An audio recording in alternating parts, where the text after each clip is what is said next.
ఇండోనేషియాలో school building కుప్ప కూలిపోయింది. దేశవ్యాప్తంగా విషాదాన్ని నింపింది. ఈస్ట్ జావా రాష్ట్రం సిడోయార్జీ పట్టణంలో ఒక ప్రైవేట్ స్కూల్ భవనం కుప్పకూలి ఘోర ఘటనలో ఒక చిన్నారి ప్రాణాలు కోల్పోగా 100 మందికి పైగా విద్యార్థులు గాయపడ్డారు. ఈ ఘటన ఈరోజు మధ్యాహ్నం జరిగింది. ఆ ఇస్లామిక్ స్కూల్లో ప్రార్థనలు జరుగుతున్న సమయంలో ఒక్కసారిగా ఈ భవనం కుప్పకూలింది. ఈ ప్రమాదంలో 13 ఏళ్ల విద్యార్థి అక్కడికక్కడే మరణించినట్లు అధికారులు ప్రకటించారు.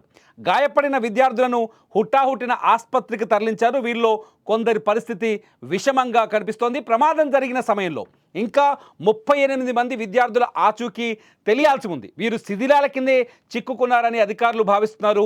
ఘటనా స్థలంలో చిన్నారుల కేకలు, తమ పిల్లల కోసం తల్లిదండ్రుల రోదనలు, ఆర్తనాదాలతో ఆ ప్రాంతమంతా భీతావహంగా మారింది. పెద్ద పెద్ద కాంక్రీట్ దిమ్మెలు ఉండడం, వాటిని కదిలిస్తే మరింత ప్రమాదం జరిగే అవకాశం ఉండటంతో రెస్క్యూ టీమ్స్ సహాయక చర్యలను నిదానంగా కొనసాగిస్తోంది. ఇప్పటివరకు రెస్క్యూ బృందాలు తీవ్రంగా శ్రమించి 102 మంది పసిబిడ్డలను సురక్షితంగా బయటకు తీసుకొచ్చినట్టుగా తెలుస్తోంది.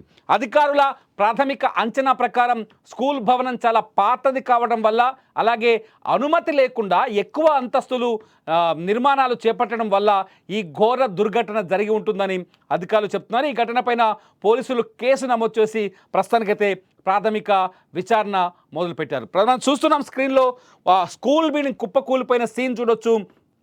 భయానకమైన వాతావరణం అక్కడ. ఇంత పెద్ద ఈ శిథిలాల కింద ఇంకా 38 మంది పిల్లలు ఉన్నారంటే ఆ సిచ్యువేషన్ ఎంత భయానకంగా ఉందో అర్థం చేసుకోవచ్చు. స్కూల్లో పిల్లలు ఉన్నారు, ప్రార్థన జరుగుతున్న సమయం ఇది. ప్రార్థన జరుగుతున్న సమయంలో ఒక్కసారిగా స్కూల్ బిల్డింగ్ కుప్పకూలిపోయింది. ఇక్కడ సిచ్యువేషన్ చాలా భీతావహంగా కనిపిస్తుంది. ప్రస్తుతానికి ఒక్కరి మృతదేహాన్ని మాత్రమే బయటికి తీసుకొచ్చారు. ఒకరి మృతదేహం దొరికిందని చెప్తున్నారు. చాలామంది పిల్లలు అక్కడే ఇరుక్కుపోయి ఉన్నారు.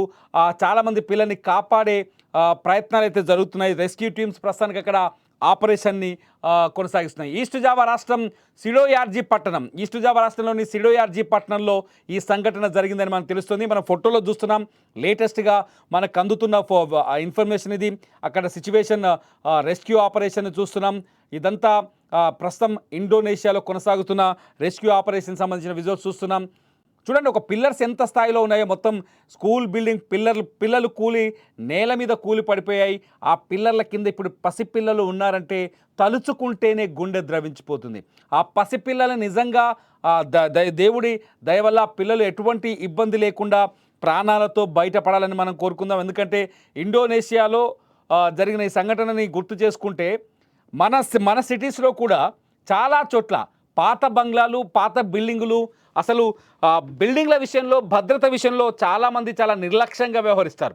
స్కూల్ పిల్లల విషయంలో కావచ్చు, స్కూళ్ళ విషయంలో కావచ్చు జాగ్రత్తగా ఉండాలి. కానీ జాగ్రత్తగా ఉండే సంఘటనలు చాలా తక్కువగా ఉంటాయి. చాలామంది కక్కుర్తికి లోబడి అద్దెలకు లోబడి పిల్లల్ని అగ్గిపెట్టెలాంటి క్లాస్ రూమ్లో కుక్కేసి పాఠాలు చెప్తూ ఫీజులు మాత్రం వేలల్లో వసూలు చేస్తూ ఉంటారు.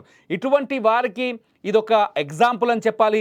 ఇండోనేషియాలో జరిగిన ఈ సంఘటనను చూసైనా పిల్లల విషయంలో కానీ, స్కూళ్ళ విషయంలో కానీ జాగ్రత్తగా ఉండాలన్నది నా రిక్వెస్ట్, నా విజ్ఞప్తి. మీరేమనుకుంటున్నారు? ఈ సంఘటన చూస్తే మీకు ఇటువంటి అంటే స్కూళ్ళకి ఉండాల్సిన జాగ్రత్త, ఇటు స్కూల్ ఎటువంటి జాగ్రత్తలు తీసుకుంటే మన పిల్లలు భద్రంగా ఉంటారని మీరు భావిస్తున్నారు? మీ అభిప్రాయాన్ని ఖచ్చితంగా ఈ వీడియో కింద షేర్ చేయండి. చూస్తూనే ఉండండి లైవ్ అప్డేట్స్ కోసం సుమన్ టీవీ డిజిటల్ లైవ్, అట్లాగే సుమన్ టీవీ లైవ్.